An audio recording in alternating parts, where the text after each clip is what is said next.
great pleasure to introduce tonight's speaker from IPFW, Bernd Fischer, a very well-known and very respected member of the IPFW faculty. Bernd's been chair of history as long as I can remember, and I've been here 16 years. He is the preeminent Balkan scholar, and as you can read about him, he's been interviewed numerous times by national and international media. He served as a consultant to the State Department on a number of things, and has published a number of wonderful books, and he's going to speak to us tonight about Balkan dictators, or Albanian dictators. Have we seen the last of them? Great. Thank you very much. I've got all my paraphernalia. Well, thank you very much. I've got all my paraphernalia here. Let me make sure I can get it all working and in order. Welcome, welcome. It's a great pleasure to be here. Certainly, there is no greater recognition than that of one's colleagues, and I'm very pleased to be able to speak to you this evening. The topic tonight, as I suspect probably you already know, has something to do with the Balkans and Albania. The Balkan Peninsula, which of course includes Albania, as we see, I do have an audio-visual extravaganza for you too, as you can see, has a reputation and has had, I think, for some centuries of violence and instability.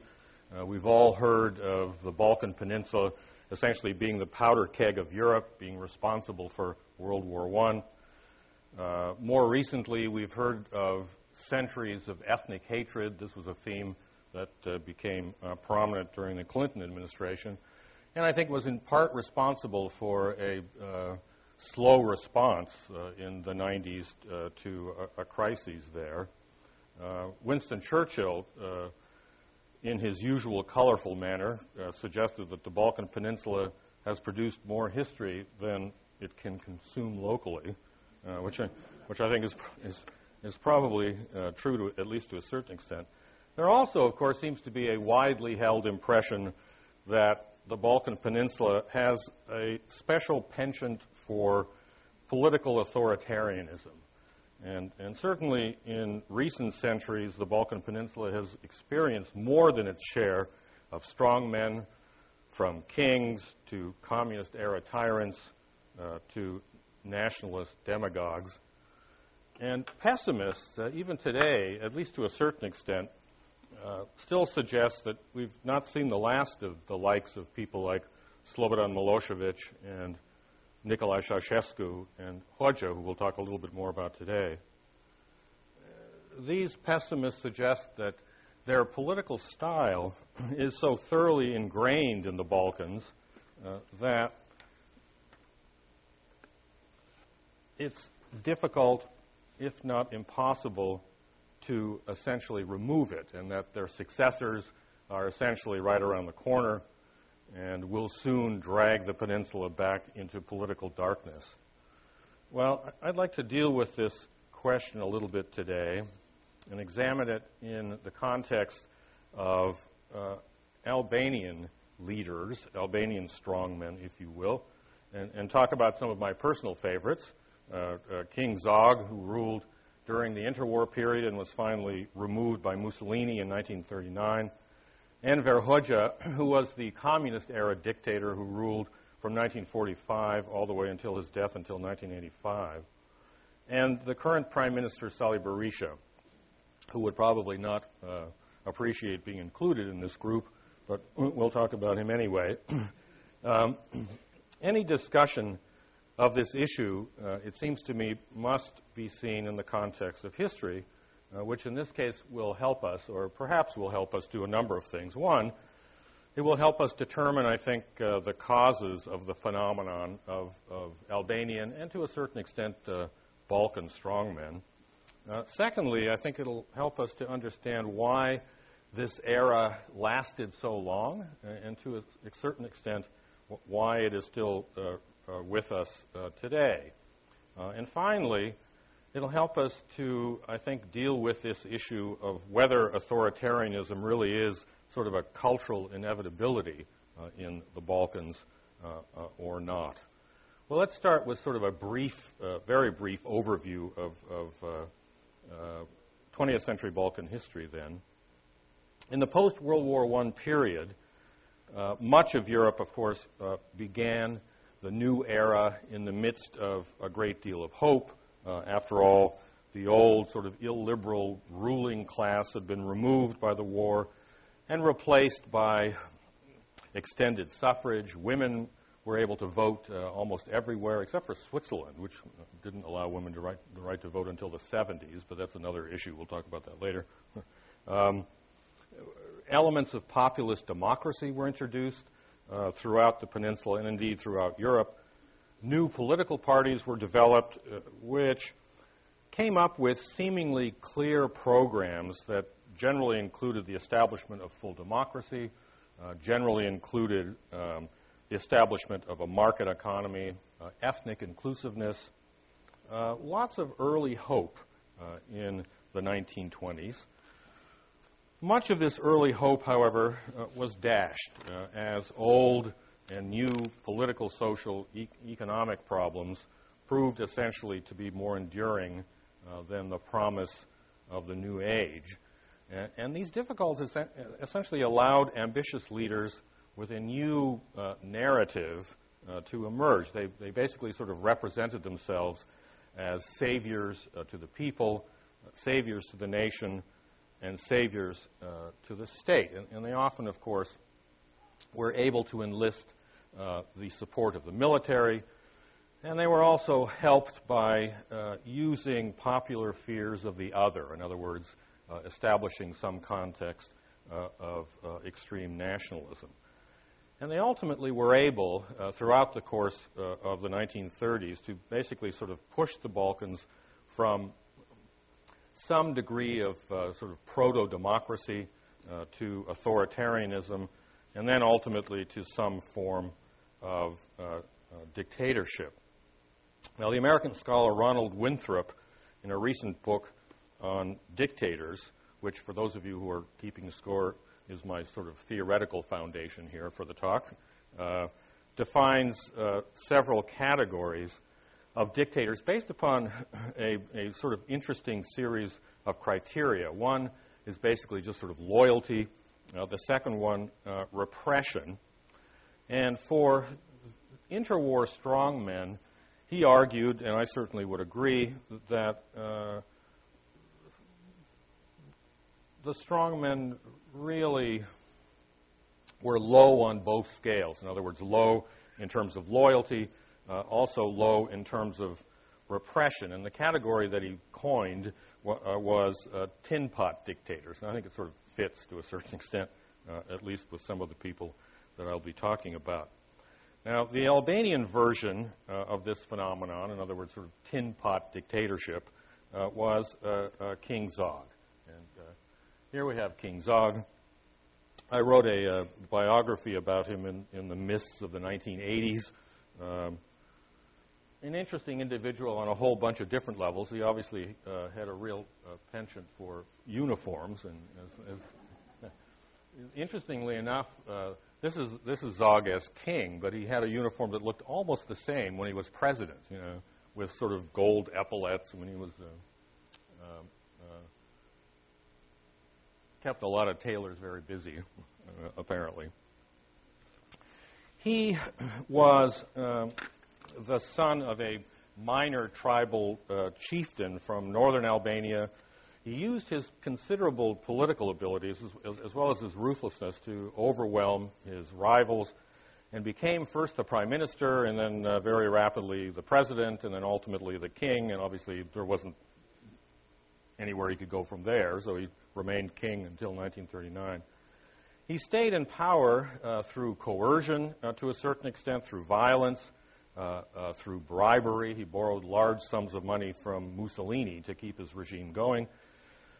And these various methods of rule, of course, created serious problems for him. Albania, even today, is a state still confounded by the concept of the blood feud. And during the course of the 1930s, this was a very serious problem.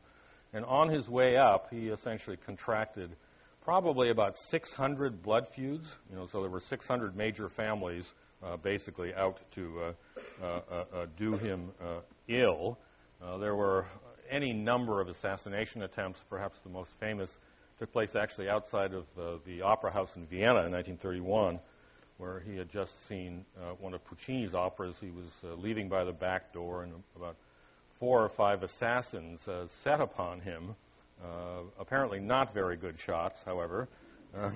But Zog joined right in. I mean, he pulled a pistol out of his tuxedo and basically started blasting away. The Viennese detectives who were following him were just, of course, aghast. There's wonderful material, incidentally, in the Viennese archives about this. It goes on for yards and yards of archival space. He, after this episode, became a little bit more careful. He traveled from 32 on only with his mother or his sisters, basically because of the fact that when you are with a woman, you are essentially immune to blood feuds. So he spent a lot of time in the company of women for the rest of his life.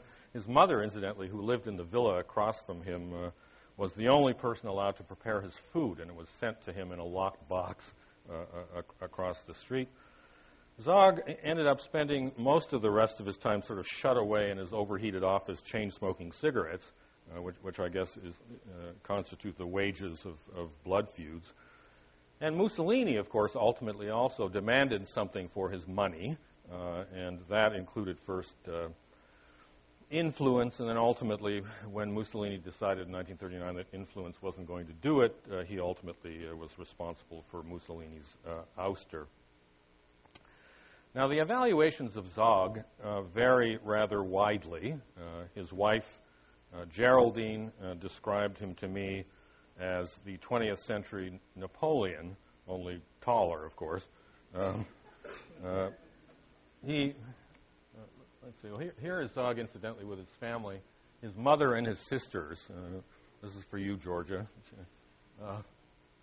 And let's see. There he is with Geraldine, who actually was half American and half Hungarian. They married in 1938.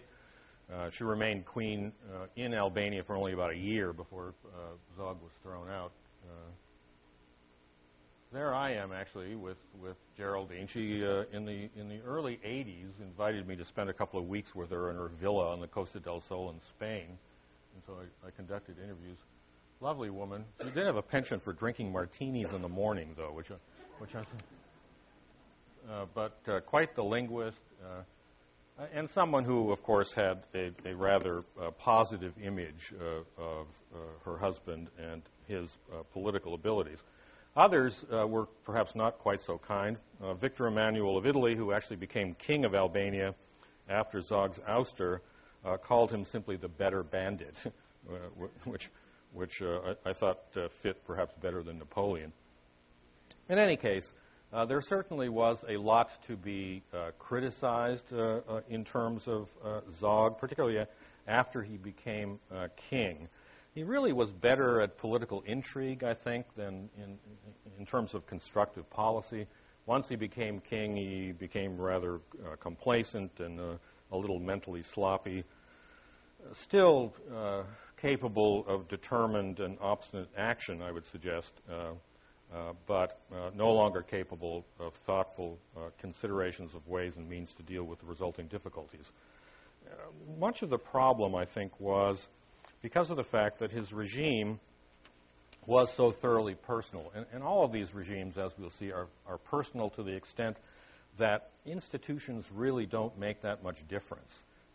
So once the head is removed, the regime inevitably falters and then collapses.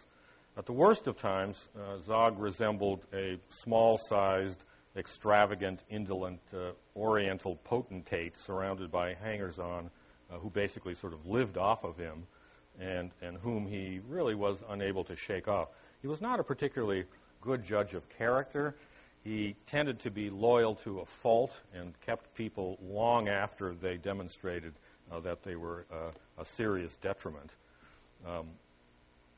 People in Albania, when Zog was finally removed in 1939, still lived in grinding poverty. Probably not more than 4% of the economy was industrial. There were no railroads. There were only limited road networks. There were very few cars. Zog had a few cars. He liked cars. Hitler actually gave him a Mercedes as a wedding present, one of these supercharged Mercedes convertibles that he liked to sort of race around in. And he ultimately took it with him. When I was in London doing research on Zog in the 1970s, at one point when I got just really tired of going through economic records, I decided to try and find the car. And I found it. Zog actually took the car with him to England, but it was blown up by German bombers as it was being unloaded in Liverpool. And Zog actually put in a claim to the British government and was paid for this car. So clearly he had some economic smarts, at least in terms of when it dealt with him specifically. But in general, Albania was probably not much better off in 1939 than it had been in the 1920s. Although I would suggest that there was still some marginal achievement. Certainly Zog was responsible for limited political stability. He reduced brigandage, which was a huge problem, particularly in the north, in the highlands during the course of the 20s and the 30s. He also tended to reduce blood feuds, not his own. I mean, basically increased his own, but others. And I have always argued sort of created an environment conducive to the growth of nationalism by basically sort of reducing internal differences. And there were many, regional, religious. We'll talk a little bit more about those momentarily. So out of the chaos of tribes and feudalism, to a certain extent at least, he created a state, and he at least sort of laid the foundations. He laid the foundations for a nation. Now, in the broader sense, Zog and his Balkan contemporaries, and there certainly were many other Balkan kings during the 20s and the 30s, they did not, it seems to me, come out of, or come to power, rather, because of the region's innate authoritarianism, but rather came to power as a result of a series of explainable factors. One, outside influences, in particular the imperial ambitions of the Italians during the course of the 20s and the 30s. The Italians pumped in a great deal of money in order to broaden their influence. Also, at least prior to World War I, the attempt on the part of Austria-Hungary simply to survive, which was its principal foreign policy goal by the time we get to the turn of the century. We also, of course, have dramatic events, including the cataclysm of World War I, which certainly played a major role in bringing this type of authoritarianism to the Balkans. The Great Depression, which hit the Balkans particularly hard in 1929 through 1931, had a very important impact as well. And then there are also a series of fairly intractable internal problems, in particular the peasant issue. The Balkans, by the time we get to the 1920s, suffered from simply too many people working in conditions of primitive, sort of under-resourced agriculture. And this was particularly true in a place like Albania, where, despite the fact that probably in the 20s, maybe 98% of the population lived off of agricultural and animal husbandry, yet only about 9% of the land was arable. The rest of it was swampland and mountains, which did few people much good. We also have the influence of a sort of stubborn Ottoman heritage, which is, again, particularly strong in Albania. Albania remained part of the Ottoman Empire actually until 1912, and because of the fact that most Albanians are Muslims, they looked to the Ottomans for protection from the Greeks and the Turks, and declared their independence really reluctantly. Their future had been tied to the Ottomans for 400 or 500 years. We also have the example of pre-World War I leaders. I mean, Albania was led by a prince prior to World War I, so this, I think, played a role in terms of the political structure during the interwar period as well. And then, of course, all of this was sort of reinforced by the arrogance of power that made people like Zog assume that he had the answers, and indeed was the only one with the answers. Well, the Second World War, of course, swept away Zog and his family. Let me show you a couple of quick shots of his family, incidentally. This is the current king, Leka I, who doesn't have quite the political ability of his father. He spent most of his life in exile. He lives in Albania now.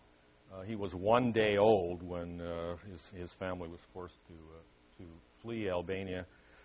He grew up principally in England. He went to Sandhurst and then spent some of his life in Egypt, and then ultimately ended up in Spain with his mother.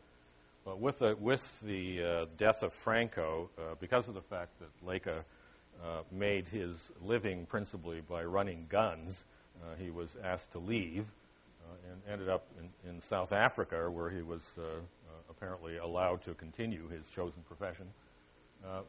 But in the 90s, when Albania, I'll talk a little bit more about this momentarily, but was in a degree of political turmoil, there was actually a referendum on returning the monarchy in 1997, and it didn't do so well. Maybe about 30% voted in favor.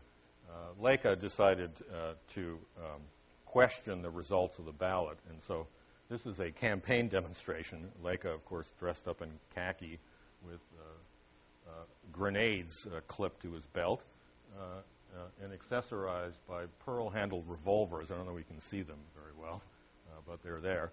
Not surprisingly, this political demonstration turned into a melee almost immediately, and he was forced to leave the country very quickly and remained in exile again for another 5 years until his family returned. And this is actually the Crown Prince Leka, who is a lot smarter in many respects,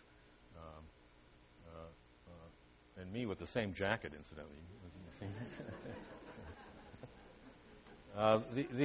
The royal family actually, I think I've mentioned this to some of you, asked me last year to serve as sort of an informal advisor. And what they're trying to do at this point is sort of reintegrate into Albania. I mean, Albania is a republic, of course. I mean, they're not going to attempt to reconstruct the monarchy, but they are getting back a lot of their property, which is happening throughout the Balkans, as you know, the communists are being divested of much of what they took during the course of their 50 years of rule. And so the family's fairly wealthy, and they're sort of looking for a role to play in the new Albania. So we're at least in discussion on that one. In any case, the Second World War, as I suggested, sort of swept Zog and his entire generation of tin pot strongmen away. It also, of course, removed their political systems, their societies, and basically sort of ushered in another generation of strongmen, all of whom functioned with constitutions, with national assemblies and elections, although, again, none were in any way limited by these institutions. Again, very personal regimes where institutions meant little or nothing. On Winthrop's scale, they tended, these post-war strongmen, to score rather high on repression and rather low on loyalty. And the term that he uses to describe them, which I think is perfectly reasonable, is simply a tyrant. In Albania, the position of tyrant was seized by Enver Hoxha, who was the wartime communist resistance leader, who, like Zog, had a very clear and very demonstrated political talent. He managed to organize the only real effective resistance movement in Albania against the Italians and the Germans. This is Hoxha during the war as a general in his own movement. He, of course, ended up as the last person standing in terms of the various resistance movements, and therefore was able to organize a regime basically sort of around himself. I mean, he, as soon as the war ended, he became prime minister and then foreign minister and then commander-in-chief and then president of the Democratic Front, which was the political organization of the Communist Party, and then, of course, head of the party. Like Zog, he had some problems delegating authority and sort of assumed that he was the only person with the answers. Now, he had to deal with pretty much the same problems, national issues, problems of economic backwardness, which clearly had plagued Zog, problems of instability, and the policy mix that he came up with was also fairly similar, but only after, of course, proper ideological justification. In other words, it had to sound like it was progressive and socialist, and this wasn't too difficult to do. But the problems were the same, the policy in many cases the same as well. Hoxha was another unique individual in many respects, complex and contradictory, personally well-read, well-traveled, cultured, and yet, on the other hand, he almost sort of delighted in his own brutality. He was intelligent. He certainly could not be compared with the other sort of crushingly boring gray Eastern European dictators like Ceausescu and Zhivkov, but he saw the world in completely black and white terms. He tended to sort of grossly distort events. He developed an extreme cult of the personality and extremist policies, which essentially complemented this cult of the personality. Let me just give you an example here. This is his sort of official picture. I mean, it looks very sort of Stalinist, realist, doesn't it? Here he is, indeed, with Stalin. Hoxha basically idealized Stalin, and despite the fact that the rest of Eastern Europe and indeed the rest of the Balkans experienced, of course, rapid de-Stalinization in 1956, the Albanians never did. And my first visit there in 1988, I noticed that there were Stalinist statues everywhere. I mean, the major statue in downtown Tirana was a massive statue of Stalin.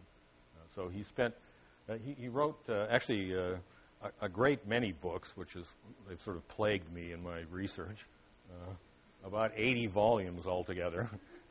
But he wrote basically one book per visit with Stalin. You know, he spent like about 3 days with the guy, and a book comes out of it.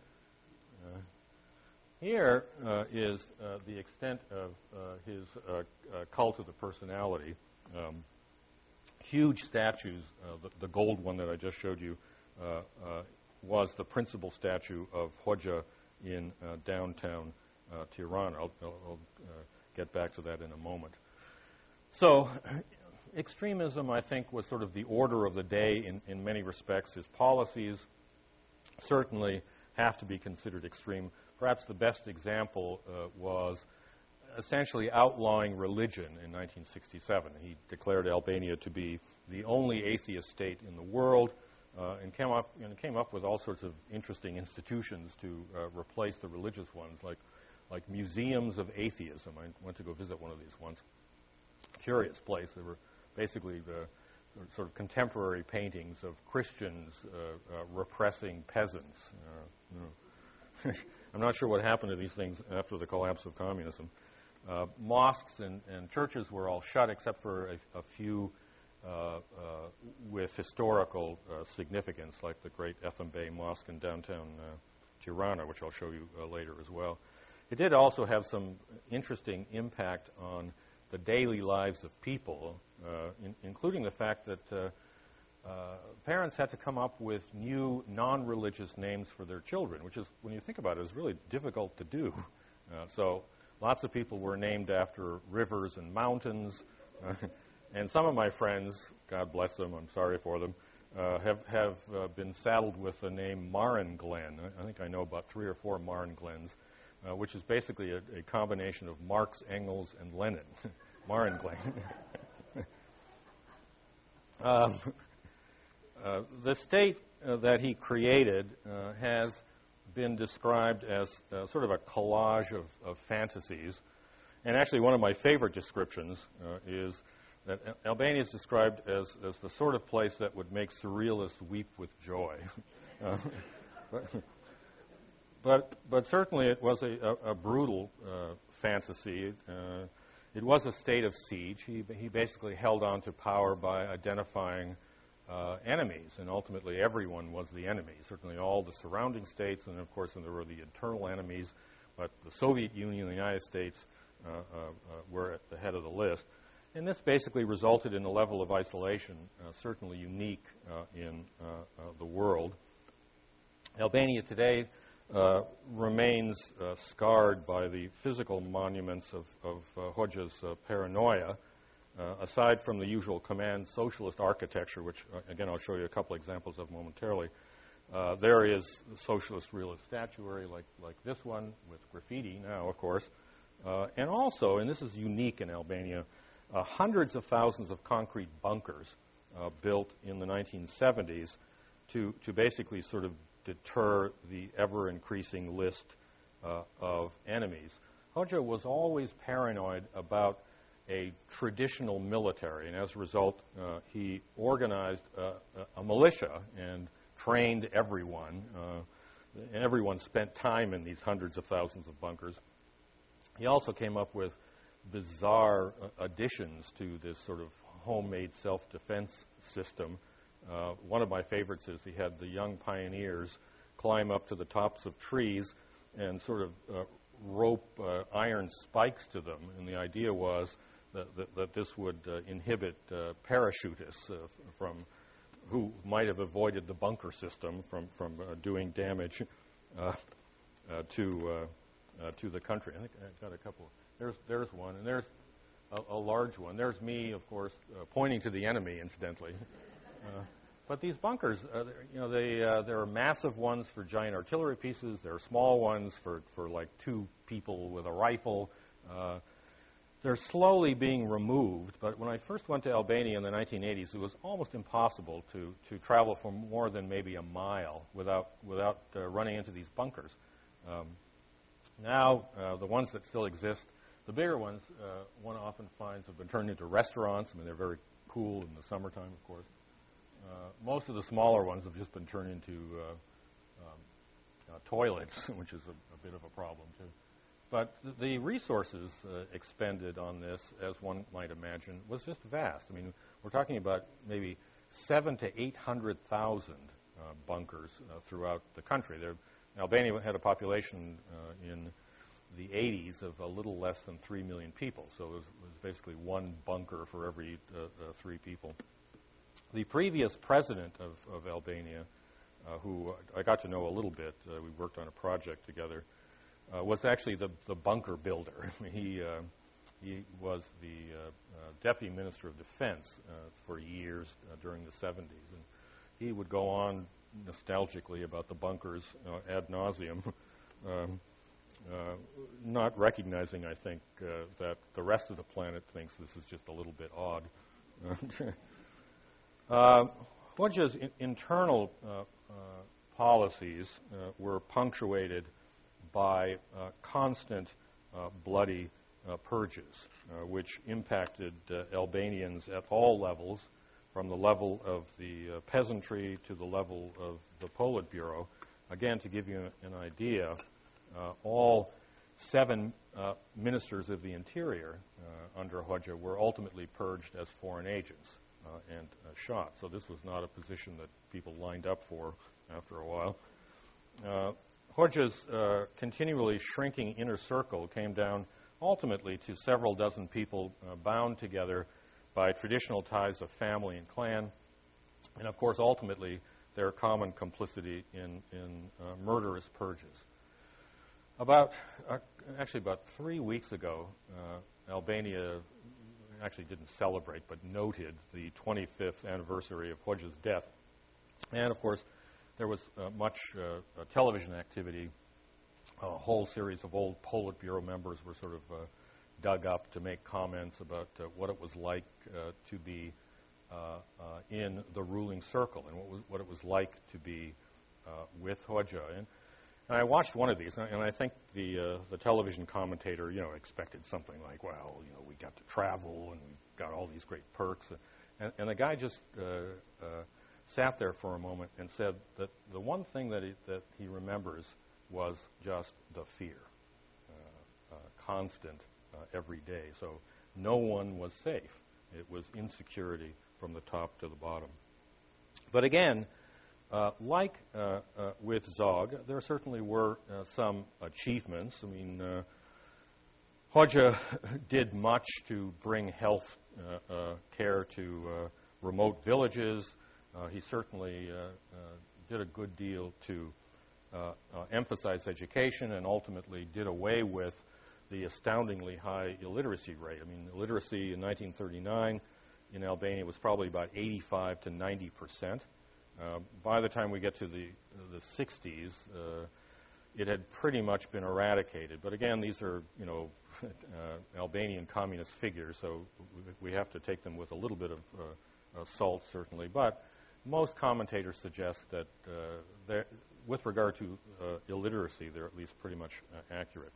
He spent some time dealing with women's rights issues, and certainly women were much better off during the communist period, unless they were politically active, than they had been in the pre-war period. Cultural activities grew rather significantly, although, again, it was sort of communist cultural activities like Chinese operas were often performed in Albania. I saw one of them once. There, increased standard of living, again, a reduction of divisive factors in society, which included regional loyalties. Albania has lots of internal divisions. There are two basic sort of ethnic groups, the Gegs in the north and the Tosk in the south, but even within these two major groups, there are minor groups. So lots of regional divisions, again, the traditional north-south division, and four basic religious groups. Religion, of course, didn't play much of a role during the communist period, but it does again. The four religious groups are essentially two principal Muslim groups. They're Sunni and Bektashi, and then a smaller minority of Orthodox in the south and Catholics in the north.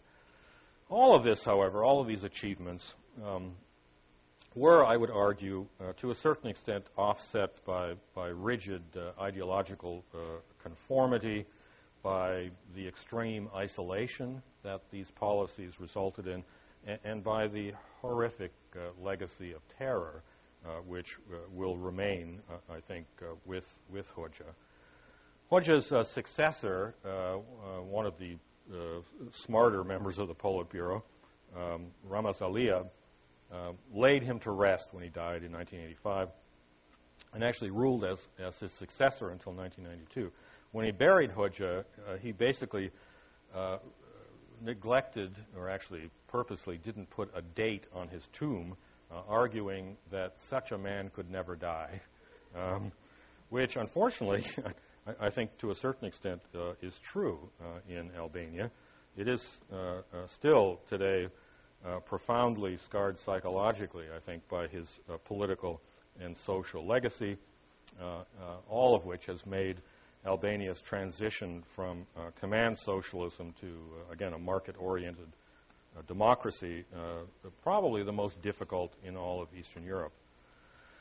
But once again, as with earlier generations of strongmen, his regime, and I would argue the regimes of his Balkan contemporaries, were facilitated by a combination of, one, basically cataclysmic upheaval, in this case World War II, which was responsible, of course, for basically sort of delegitimizing the political structure in the pre-war period, the social structure, the economic systems.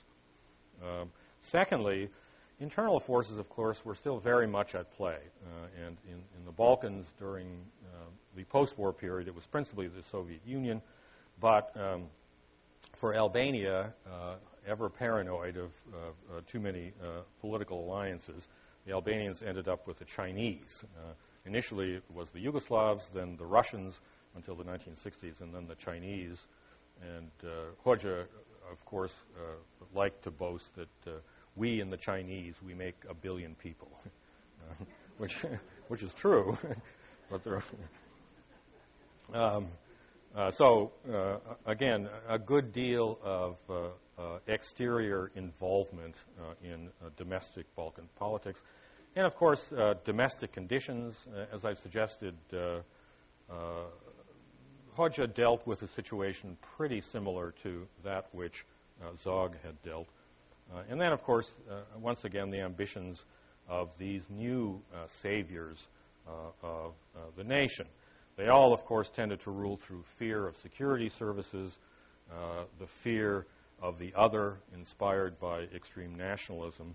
And this did, perhaps, develop into sort of a recyclable pattern, but it seems to me it's still rooted in explicable political circumstances and was not inevitable or natural. So, the post-communist period, has there been or will there be another generation of strongmen? Certainly, the collapse of communism caused considerable dislocation, and once again, foreign interests are very much at play, now mostly the European Union and the United States. But I suppose one could argue that the upheaval was perhaps not quite as great as the collapse of the Ottoman Empire during the course of World War I, or either of the two 20th century world wars. Still, there has been some support for another version, perhaps sort of a strongman light version, or, with apologies to Professor Winthrop, perhaps we could describe it as sort of an aluminum foil pot dictator, where the leader was expected to use his power to rapidly transition the state. And in Albania, Sali Berisha, let's see if I have Sali up here, plays that role. Oh, that's Ramaz Alia, incidentally. There's Sali Berisha, described as rather ardent. I don't have a picture of him with me. He doesn't like me. He was Albanian's leading cardiologist, basically a former communist, sort of a middle-level communist, really, a member, or at least a candidate member of the Central Committee, which is fairly significant. He's been described to me as actually a fairly ardent communist during the Hoxha years. One of those pictures was a picture of me with Hoxha's wife, who I've done some interviews with over the last year. I'm in the process of writing a biography of Hoxha, and she told me a wonderful story about Sali Berisha, who was Hoxha's doctor as well. She tells me that the first time that they met, Sali Berisha shook Hoxha's hand and then wandered around for like 2 days showing people the hand and basically telling them that he was never going to wash this hand. Well, he has now found anti-communism to be much more efficacious in terms of his own political career. He actually was sent during 1990 and 1991. Albania was, of course, experiencing the same difficulties that much of the rest of Eastern Europe experienced in terms of the beginning of the process of transition. And Albania faced lots of economic dislocation, student unrest. And Ramaz Alia, the president, basically sort of sent Sali Berisha, who was a professor at the university as well, to sort of intercede with striking students. And he very cleverly sort of took control of the democracy movement and has remained perhaps the most powerful post-communist Albanian politician ever since. He was president from 1992 to 1997, and encouraged by a conservative Albanian diaspora, principally in the United States, he attempted, much in the tradition of earlier Albanian politicians, to rule by force, by nationalism, through artificial elections, and through an authoritarian constitution. All of this, however, collapsed in 1997 amidst a pyramid investment scandal that, of course, promised wealth but ultimately led to impoverishment of a good portion of the state. And the state, in 1997, nearly disintegrated. Albania experienced probably Europe's first successful popular armed uprising since the 19th century. The populace, again, angered by the loss of their savings, raided government armories. The military simply collapsed. It went home. And the 3.2 million Albanian citizens ended up making off with about 800,000 Kalashnikov assault rifles with billions of rounds of ammunition, as well as, incidentally, heavy artillery, tanks, MiG-15 jets, which no one could get to start, which worked out well, and some fairly sophisticated Chinese surface-to-air missiles, all of which were recovered. Here are some Albanians on a tank. Not surprisingly, this resulted in chaos. Also in the death of at least hundreds, if not thousands, and almost a civil war, basically based upon this sort of north-south division. Traditionally, Salih Berisha's support came from the north, and the opposition support, the socialists who sort of came out of the Communist Party, came from the south. This was barely averted, partially as a result of the intervention of the Italians, who by this point were already dealing with tens of thousands of refugees. I mean, ultimately, probably about one-third of the population left between 1991 and about 1998. So hundreds of thousands of Albanians fled to Greece and to Italy, and some of them here. Well, Salih Berisha, of course, resigned in disgrace, but the successor Socialist Party ultimately was not much better, pretty much mired in corruption, and it lasted only until 2005.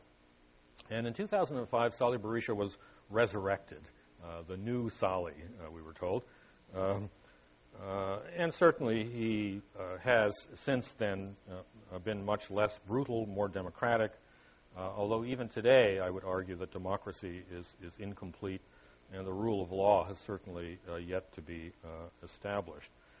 Well, the remaining question is, was this sort of the last gasp of the concept of strongmen in the Balkans? It seems to me their full resurrection is inhibited by a number of factors. One, certainly the undignified end of Ceausescu in 89. Some of you may remember that. And Milosevic in 2006. There are also, I think, some positive inhibitors, including sort of the slow growth of what some NGOs call democracy factors, like press, for example, which is still, again, very problematic in Albania. Civil society, which is sort of slowly growing. The electoral process, which, despite the fact that it's still seriously flawed, is improving. The police and the courts are becoming somewhat less politicized than they were in the early 90s. And then also, all of this, I think, is strengthened by the prospect of Euro-Atlantic integration. Now, clearly, much needs to be done, and the progress that we've seen so far certainly doesn't guarantee that these strong men are gone forever. Indeed, commentators do point to growing nostalgia for the stern, powerful figureheads of old, even if most who can be found at birthday celebrations for dead dictators tend to be retirees who've sort of fallen through the cracks, or individuals who were delegitimized by the collapse of previous regimes. But it seems to me, too, that there are several factors that could have the effect of enlarging this sort of alienated group by stirring Balkan nationalism, on which charismatic strongmen, of course, thrive and continue to thrive. And they include, first of all, failure to resolve the Kosovo issue, which at this point seems to be pretty much stalled. Kosovo has been recognized by 65 states, which is about one-third of the planet, after 2 years of trying. Indeed, not even all EU members have recognized Kosovo. The Spanish and the Romanians are concerned about their own minority issues and have refused. The Serbs, I think, have been quite effective in their policy in terms of stalling progress, but I'm not sure it's really healthy for the region or certainly healthy for Albania. So this is a potential problem. And then, of course, there's also the long-term stalling of European integration. The process of enlargement has, of course, slowed to a certain extent. We've all heard about enlargement fatigue, and certainly in light of the economic crisis in Greece and what seems to be a coming economic crisis in places like Portugal and Ireland, certainly do not encourage the French and the Germans to embrace the Albanians as the next prospective EU member. And then finally, there's also the deepening economic crisis. The region has yet, I think, to fully feel the impact of the recession in which we are in at this point. And this has always caused serious difficulties. One of my old Balkan history professors always said that an empty belly burns a hole in the flag, and I think this is certainly true for the Balkans in general. So the return, I would argue, of Albanian and Balkan strongmen is not inconceivable, but I would suggest that it's unlikely, and certainly it is not a cultural imperative. Thank you very much.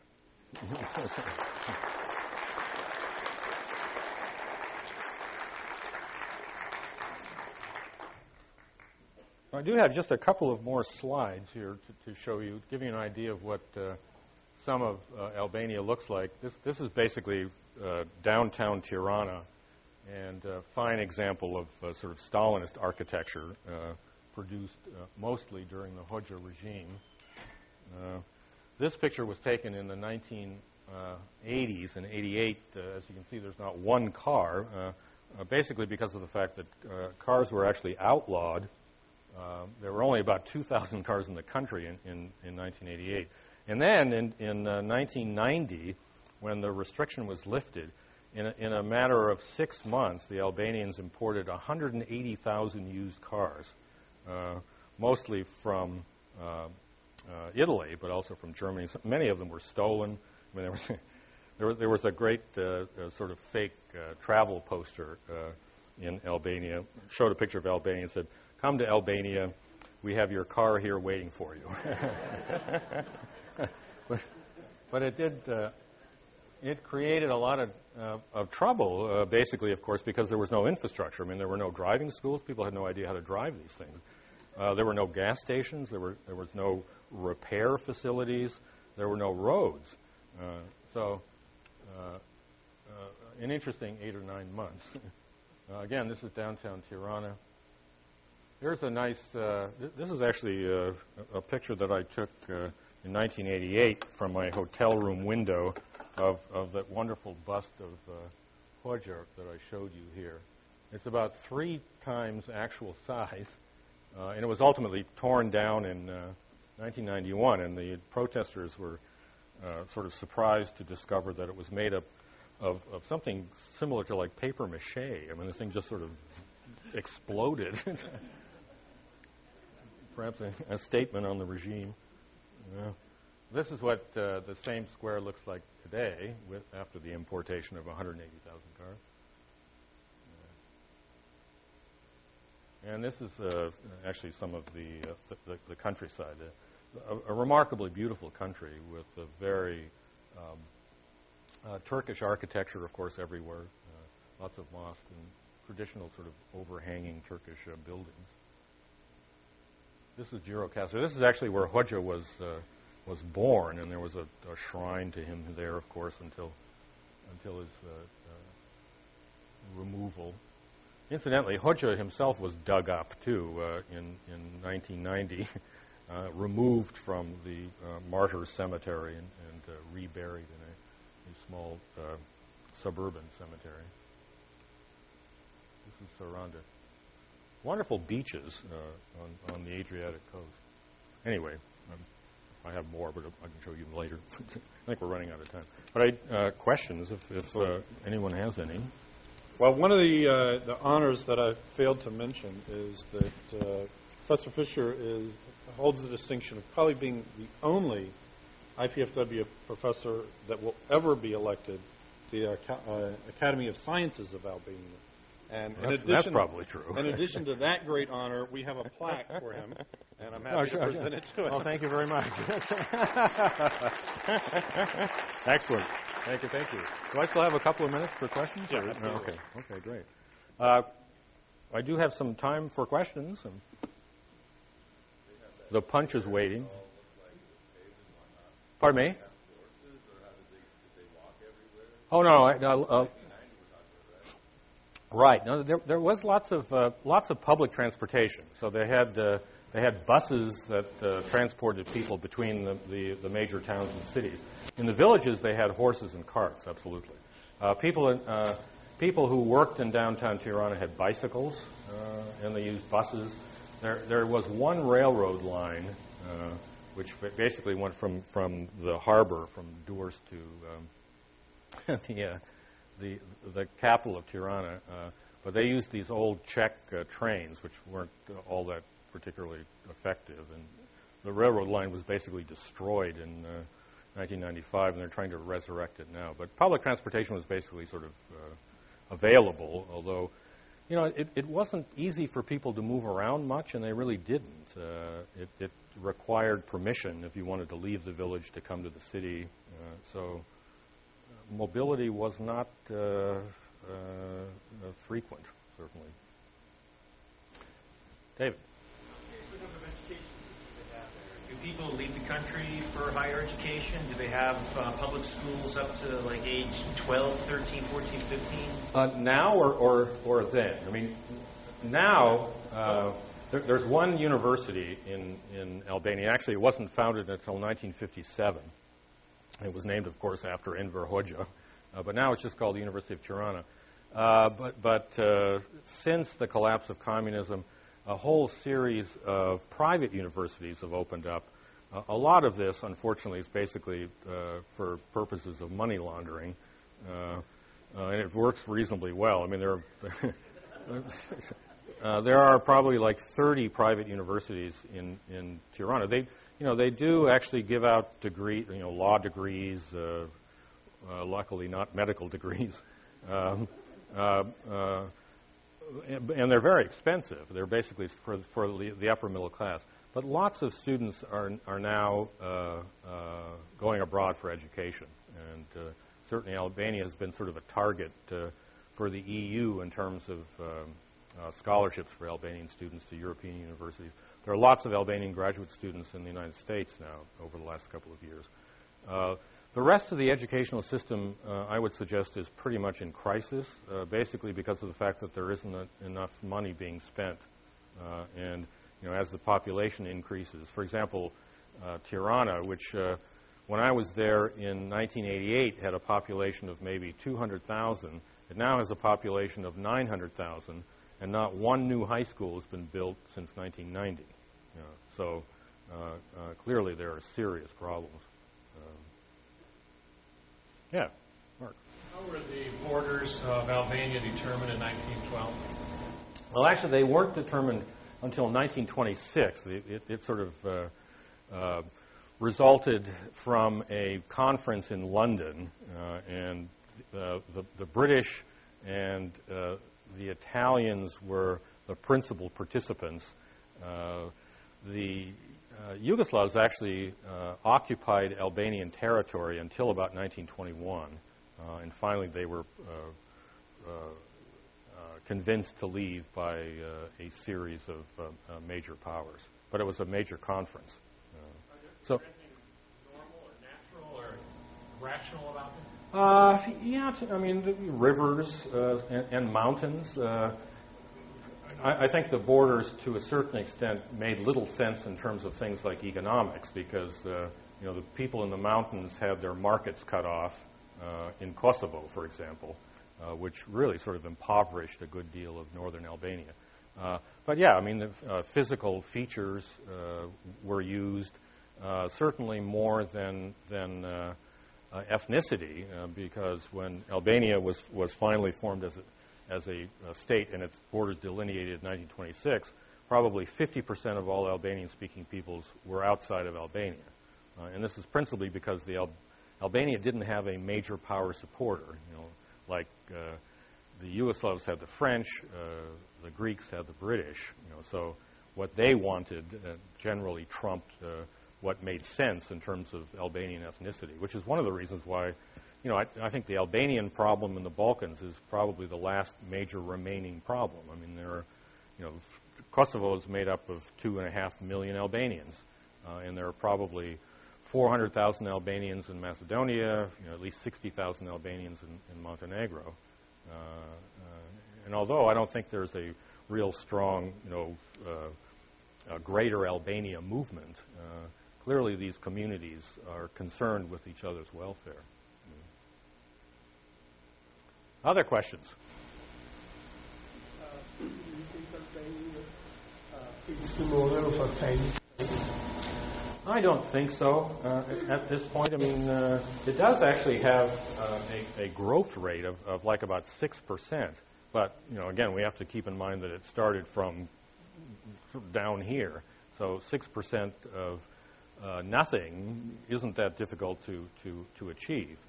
But still, things have changed. I mean, the industrial base that Hoxha created was basically entirely, the old Soviet Chinese dinosaur industrial plants, and all of those things have closed because they were a hazard to the surrounding communities and also produced goods that were simply not marketable outside of Albania. Since then, there has been a growth of some light industry. Granted that Albania's economy today is still very heavily dependent upon immigrant remittances and also crime. Crime makes up a rather significant portion. But it's sort of slowly shifting. And again, I think the European Union is very interested in Albania not being a failed state, as is Italy, basically because of the fact that if it does fail, the Italians are going to be faced with hundreds of thousands of more people in boats. It's 40 kilometers between Albania and Italy. It's not that difficult to get there. So it's really sort of in the interest of the Europeans to do something about building up the Albanian economy, and I think they're moving in that direction. They're having a lot of problems, however, because of the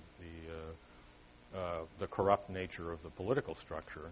And 40% of the money that they pump in ends up in Swiss banks under the Ministry of the Interior's name or something. Well, I shouldn't point just to him. There are other problems. But no, I think a failed state a little bit strong. It certainly was pretty close to being a failed state in 1997. But now, there is slow progress. I think the political problem is still the most serious because it simply does not allow Albania to create a rule of law. And, without a rule of law, there will be no investment. Who's going to open a McDonald's? Incidentally, it's one of the only countries left where there is no McDonald's, partially because of the fact that, people who set up restaurants want some protection from the state, and there isn't any yet. So it's a problem. I was wondering what you could tell us about Albania's process of joining NATO. Yes. Well, this was something that I actually was consulted on and suggested that it might be premature. But, I think the principal thinking here and the principal support that the Albanians got was from the United States. And the thinking was that this was, to a certain extent, one, sort of a payoff to the Albanian government, which has been extremely supportive of American foreign policy interests, not only in the Balkans, but in the rest of the world. I mean, there are Albanian troops in Iraq and Afghanistan. And certainly the Albanian government was very supportive during the Kosovo crisis, probably 500,000 refugees were put up in Albanian homes for a number of months. It was very supportive in terms of the crisis in Macedonia. So I think part of it was sort of a payoff, and part of it, too, was sort of the assumption, which the same assumption I think that the EU made when they allowed Romania and Bulgaria in perhaps a little bit before their time, the assumption that this will somehow speed the process of reform. You know, they're now going to be sort of like us. Well, you know, what's happened in Romania and Bulgaria, with apologies to my friend, is corruption is still very much a problem. And indeed, to a certain extent, I think one can argue corruption really went up after these states joined the EU because there was so much more money. I think Albania's NATO entrance was certainly premature. But, you know, the opposition is sort of clobbering the government with it. You know, like, we are a NATO country and look what you're doing. So perhaps ultimately there will be a benefit. But I think that was the thinking, you know, sort of a payoff and then encouragement to do better. Other questions? Or is it time for cookies? Okay. Thank you all for your Thank you again.